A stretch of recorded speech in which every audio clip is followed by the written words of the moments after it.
हम तो पिछले 2 दफा से उम्मीद कर रहे हैं कि हम निकल जाएंगे, लेकिन हर दफा वो हमें डू मोर कहकर वापस भेज देते हैं। कि जिस तरीके से पाकिस्तान के खिलाफ कुछ लोग मुतहरिक हुए हैं, कुछ ममालिक और कुछ कुव्वतें, तो मुश्किल होगा पाकिस्तान के लिए इस वक्त निकलना। अदरवाइज मुझे यही लगता है कि वो निकालेंगे नहीं पाकिस्तान को, और उसमें फ्रांस का अगेन बड़ा मेजर किरदार होगा। शायद एक पर्क और एक गिफ्ट के तौर पे हमें ग्रे लिस्ट से अगर निकाला ना जाए तो उसी में रखा जाए, क्योंकि हम ब्लैक लिस्ट में नहीं जाएंगे। पाकिस्तान का नाम ग्रे लिस्ट से निकलने या बरकरार रखने का फैसला जून में होगा। हमारा सवाल यह है कि एफएटीएफ की ग्रे लिस्ट का मामला, पाकिस्तान ने एक्शन प्लान अमल दरामद से आगाह कर दिया। क्या इस बार पाकिस्तान ग्रे लिस्ट से निकल जाएगा? मुजम्मिल सोहरवर्दी साहब, आपके ख्याल में क्या पाकिस्तान ग्रे लिस्ट से निकलेगा? ये तो इसका मैं नहीं समझता कि फैटफ से निकलने का कोई ताल्लुक जो है वो हमारे जो एक्शन प्लान से है और हमने जो कानून बनाए हैं या इससे है। ये सारा फॉरेन डिप्लोमेसी का चक्कर है और हमारी सफारतकारी की बात है। हम तो पिछले 2 दफा से उम्मीद कर रहे हैं कि हम निकल जाएंगे, लेकिन हर दफा वो हमें डू मोर कहकर वापस भेज देते हैं। लेकिन मैं समझता हूं कि अगर हमने यूरोप से बात कर ली है, अगर अमेरिका हमें निकालने को तैयार है, अगर हमारा भारत के साथ सीज फायर बॉर्डर्स पे हो गया है, बेशक ट्रेड नहीं खुल सकी, तो कुछ सफारतकारी के इशारे ज़रूर ऐसे हो सकते हैं कि जिनसे आप कह सकें कि हम फैटफ से निकल जाएंगे। ये प्योर एक डिप्लोमेटिक इशू है और मैं समझता हूँ कि दुनिया ने हमारी नाकाम सफारतकारी की वजह से हमें फैटफ में डाला हुआ था। उसका कोई ताल्लुक दहशतगर्दी, मनी लॉन्ड्रिंग और ये टेरर फाइनेंसिंग से नहीं था। दुनिया के दीगर ममालिक के हालात हमसे भी बहुत बुरे हैं, लेकिन हमारी गर्दन दबानी चूंकि तय हुई थी और हमारी गर्दन दबाई गई।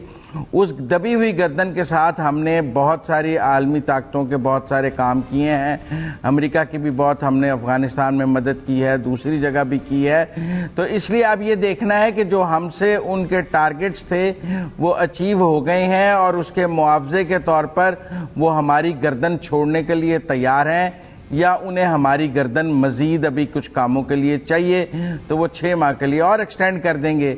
और कितना हमारे फॉरेन मिनिस्टर ने काम किया है पिछले 6 माह में उनका, क्योंकि यूरोपियन यूनियन में तो हमारे खिलाफ करारदाद भी यूरोपियन पार्लियामेंट से पास हुई है पिछले दिनों। और फिर वो जो सारा ब्लास्फेमी वाले इशू में जिस तरह यूरोपियन पार्लियामेंट ने किया, GSP प्लस पे बात आई, तो वो कोई सारे पॉजिटिव साइंस तो नहीं थे। और फैटफ का हेड फ्रांस है और यूरोप की उसमें कितनी से है, हमें ये सब सामने रखना पड़ेगा। तो मैं इसको प्योर एक डिप्लोमेटिक इशू समझता हूं और इसको अभी तक भी अपनी इस आलमी तन्हाई और सफारतकारी की नाकामी समझता हूं। वरना पाकिस्तान में ना टेरर फाइनेंसिंग की वो हालत तो तब भी नहीं थी जब पाकिस्तान को दहशतगर्दी का सामना था और यहाँ रोज बम ब्लास्ट होते थे। तो अब तो बहुत अमन है, हर तरफ से दहशतगर्दी का खात्मा है, लेकिन दुनिया को नजर नहीं आ रहा। उसकी वजह हमारी सफारतकारी है। ठीक हो गया। अतर काज़मी साहब, जैसा कि मुजम्मिल सोहरवर्दी साहब ने भी कहा कि मामला नकात का नहीं है, सारा चक्कर जो है वो फॉरेन डिप्लोमेसी का है, तो आप क्या इस बात से इत्तेफाक करते हैं? जी, काफी हद तक देखें जो फॉरेन इसमें डिप्लोमेसी है वो काफी रोल किरदार अदा करती है और इंटरनेशनल जो कुव्वतें हैं उनके अपने जो मफादात हैं उसको भी वो मद्देनजर रखते हैं। लेकिन अगर पाकिस्तान को इस वक्त कोई सजा दी जाएगी तो वो पाकिस्तान की नाकाम सफारतकारी नहीं बल्कि पाकिस्तान की मुतहरिक सफारतकारी की वजह से दी का मसला हो, चाहे वो फलस्तीन का मसला हो। हालिया दिनों में आपने देखा है कि जिस तरीके से पाकिस्तान के वजीर खारजा ने अक़वाम मुत्तहिदा से लेके वेस्टर्न मीडिया तक जिस तरीके से फलस्तीन का मुकदमा पेश किया, उसकी नजीर नहीं मिलती पाकिस्तान के अंदर। तो इस वजह से भी बहुत सारे ऐसे ममालिक हैं, बहुत सारे ऐसे लोग हैं, ताकतें हैं जो अपसेट हैं पाकिस्तान से। माजी में भी हम देख सकते हैं, आपको पता है कि पिछली दफा पाकिस्तान की सबसे ज्यादा मुखालफत जो है वो फ्रांस ने की थी। और फ्रांस ने क्यों की थी उस हवाले से भी हमें पता है कि पाकिस्तान ने कुछ इश्यूज को उठाया था जो उनको नापसंद थे। फिर यूरोपीय यूनियन के अंदर भी पाकिस्तान के खिलाफ फ्रांस करता रहा, पाकिस्तान के खिलाफ एक करारदाद भी आई, GSP प्लस स्टेटस के हवाले से भी बात हुई। लेकिन आगे यूरोपीय यूनियन ने जो उनको जवाब दिया एडमिनिस्ट्रेटिव ब्रांच ने, उन्होंने ये भी बताया कि जो GSP प्लस स्टेटस के तहत तजारत होती है उसमें यूरोप का कितना माल आता है पाकिस्तान में, तो यूरोप को उससे कितना फायदा होता है। तो ये दो तरफा मुश्तरका मफादात की बात है जहां तक तजारत की बात है। लेकिन इस वक्त मुझे लगता है कि जो जाती मेरी राय है कि जिस तरीके से पाकिस्तान के खिलाफ कुछ लोग मुतहरिक हुए हैं, कुछ ममालिक और कुछ कुव्वतें, तो मुश्किल होगा पाकिस्तान के लिए इस वक्त निकलना। अगर वो निकल जाते हैं तो यकीनन फिर उसमें जो बड़ा किरदार होगा वो यही होगा जो अभी अफगानिस्तान के अंदर पीस प्रोसेस चल रहा है और उसमें जो पाकिस्तान ने अपना रोल अदा किया है, उसकी बिना के ऊपर पाकिस्तान को कोई रिलीफ मिल जाए, डिप्लोमेटिक रिलीफ मिल जाए, सफारती रिलीफ मिल जाए तो हो सकता है, लेकिन अदरवाइज मुझे यही लगता है कि वो निकालेंगे नहीं पाकिस्तान को और उसमें फ्रांस का अगेन बड़ा मेजर किरदार होगा। नसीम सिद्दीकी साहब, आप क्या कहेंगे इस पर? ऐसा देखें, बात तो बिल्कुल ठीक है, अतर ने भी सही बात की है, मुजम्मिल ने भी बिल्कुल सही बात की है कि ये सिर्फ पॉइंट स्कोरिंग वाली बात नहीं है कि आप 27 पॉइंट्स को जो है मीटअप कर लेंगे तो आप फेटफ से बाहर निकल जाएंगे।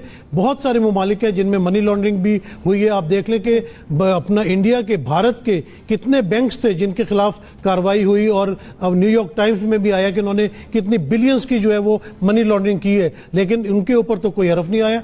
भारत की तरफ तो किसी ने भी उंगली नहीं उठाई, लेकिन पाकिस्तान में ही सारी बुराइयां नजर आती हैं उनको। और गो के हम 24 पॉइंट्स उनके मीटअप कर चुके हैं, हमें तो उन्हें पहले ही फेटफ से निकाल देना चाहिए था कि आपने इतनी अच्छी कारकर्दगी दिखाई है, 24 पॉइंट्स आपने पूरे किए, चले 3 भी आप पूरे कर लिए, हम आपके ऊपर एतबार करते हैं। लेकिन मामलात वहां पे कुछ ना कुछ और चल रहे होते हैं, यूरोपियन यूनियन में कुछ और मामलात चल रहे होते हैं, अमेरिका कुछ और सोच रहा होता है, और ये सारे प्रेशर ग्रुप्स हैं। इन्होंने, आप देख लें कि यूएनओ जिस तरह बनाई हुई है, कभी भी फलस्तीन का मसला उस तरह हल नहीं किया गया, कश्मीर के मसले को कभी उस तरह अहमियत नहीं दी गई, लेकिन अगर उनके अपने ममालिक का कोई मसला होता है तो उसको वो फौरी तौर पे सॉल्व कर लेते हैं। इसी तरह फेटफ में जो है बिल्कुल पाकिस्तान को फंसाने के लिए जो है वो ग्रे लिस्ट में डाल के एक किस्म को उनको सूली के ऊपर पाकिस्तान को लटकाया हुआ है कि कहीं ब्लैक लिस्ट में ना चले जाए, कहीं ब्लैक लिस्ट में ना चले जाए, और पाकिस्तान को काफी तगोदो इस मामले में करनी पड़ रही है। आपने देखा कि वजीर खजाना शौकत तरीन साहब तो बड़े पुर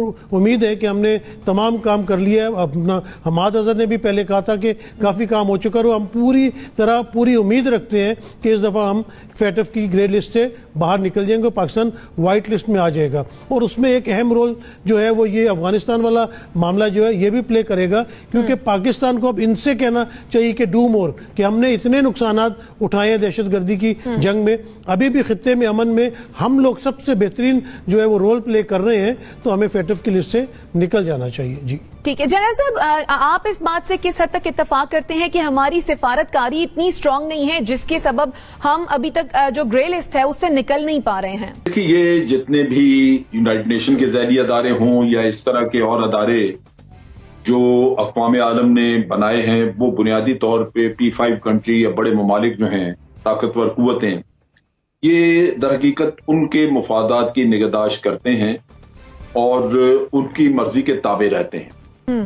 अगर आज पाकिस्तान कवानीन पे अमल ना करता या जो कवानीन 27 पॉइंट दिए गए हैं वो पूरे ना करता, तो वो तो एक बहाना मौजूद था कि जनाब आपको ये काम दिया गया, ये हमारी रिक्वायरमेंट थी, आपने पूरी नहीं की, लिहाजा आपको हम ग्रे लिस्ट से उठा के ब्लैक लिस्ट में डाल दें।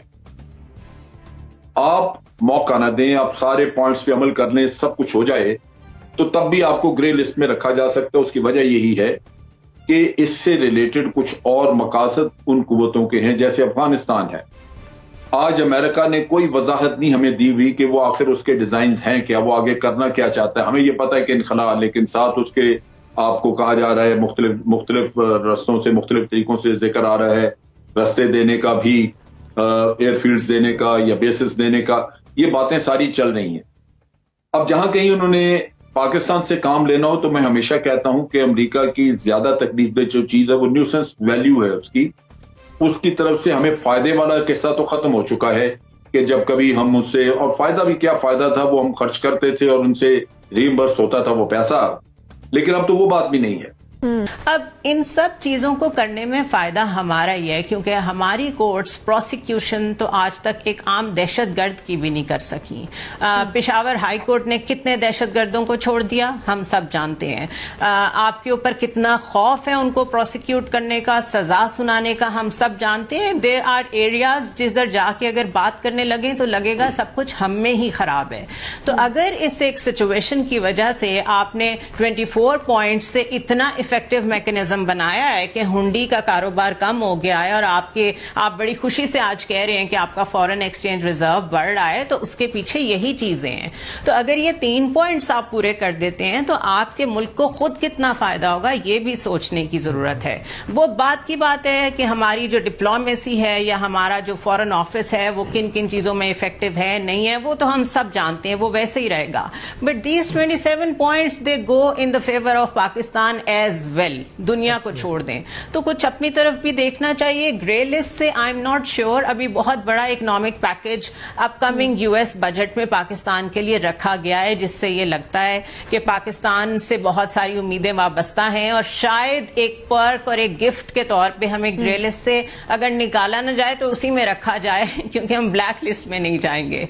तो हकीकत तो यही है, लेकिन उस रियलिटी में से विंडो आपने खुद क्रिएट करनी होती है। उसके बहुत सारे तरीके हैं, मेरे सारे कॉलीग्स ने उन्हें डिस्क्राइब किया है। सो शायद ग्रे लिस्ट से निकलें, शायद ना निकलें, लेकिन इन सब मैकेनिज्म्स को इंश्योर करने में खुद पाकिस्तान का भी फायदा है।